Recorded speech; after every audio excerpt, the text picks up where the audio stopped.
السلام علیکم دوستانو، زم اختر منیر تاسو سره د پښتو آی ټی ټیټوریال له طرفه. نن ما په دې ویډیو کې تاسو زه د کاپی پروټیکشن په اړه کې وایم. چې تاسو کله یو ورډپریس ویب سایټ وي او په هغه ویب سایټ کې تاسو مختلف قسم پوسټونه کوئ، مطلب تاسو یو بلاګ دی په کې مختلف موضوعاتو باندې تاسو لیکل کوئ او دې ټیم کې تاسو مخامخ دا یو پروډکټ ویب سایټ دی او د دې نه صرف تاسو له یو اگزامپل درکوم. مطلب تاسو ویب سایټ دی په کې تاسو مختلف قسم پوسټ او آرټیکلز مضامین وغیرہ شیر کوئ او تاسو غواړئ چې هغه مضامین وغیرہ د څوک نه کاپي کوي. اوس ما سره په دې کې دا لیکشن دی لیکلی، دا سلیکټ کوم او دې باندې زه رائټ کلیک کوم، دې نه زه کاپي اغوستی شم. مطلب دا ما کاپي کړل، دا دې نه کاپي کیږي.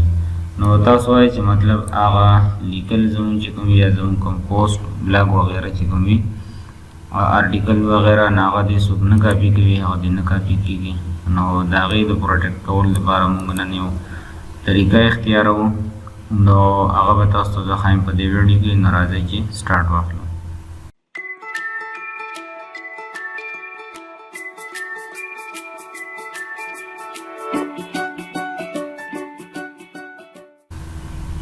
نو فرست موږ راشو خپل ایډمن پینل ته د ورډپریس او پای کې موږ راشو پلګین ته او پلګین کې موږ راشو ایډ نیو پلګین ته. دلته نو موږ یو پلګین اپلوډ کوو، که چېرې دا پلګین تاسو ته پکار ډسکرپشن کې به تاسو ته لینک درکړم، هلته نه تاسو ډاونلوډ کولی شئ. ډاونلوډ نه بعد بیا موږ راشو اپلوډ پلګین ته او چوز فایل ته، کوم ځای کې چې تاسو ډاونلوډ کړی وي نو هغه پلګین ته به تاسو راشئ او هلته نه به تاسو اپلوډ کړئ پلګین او انسټال به کړئ.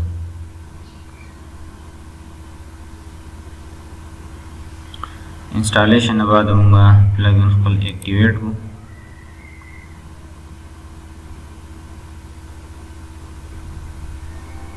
د پلګین اکټیویټ کېدو نه بعد به زه خپل ویب سایټ ریفریش کړم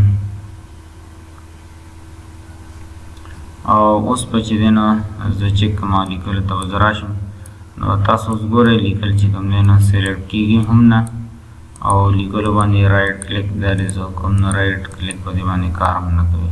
لیکل زه سلیکټ کوم، لیکل نه سلیکټ کېږي. نو په دې کې سمپل همدغه هومره چې تاسو ته صرف د دې پلګین چې دی نو ډاونلوډ کول دي او پلګین انسټالیشن دی او پلګین د هغې اکټیویټ کول دي. نو که چېرې بعضې ټایم داسې کېدی خو نه شي، که چېرې وشي چې دلته تاسو سره د دې د اکټیویټ کېدو باوجود هم تاسو سره په دې کې چې دی نو رائټ کلیک یا سلیکشن په دې کې کېږي، نو تاسو به راشئ هلته خپل پلګین ته او WP کنټینټ کاپي پروټیکشن او تاسو به راشئ په دې کې سیټینګ ته.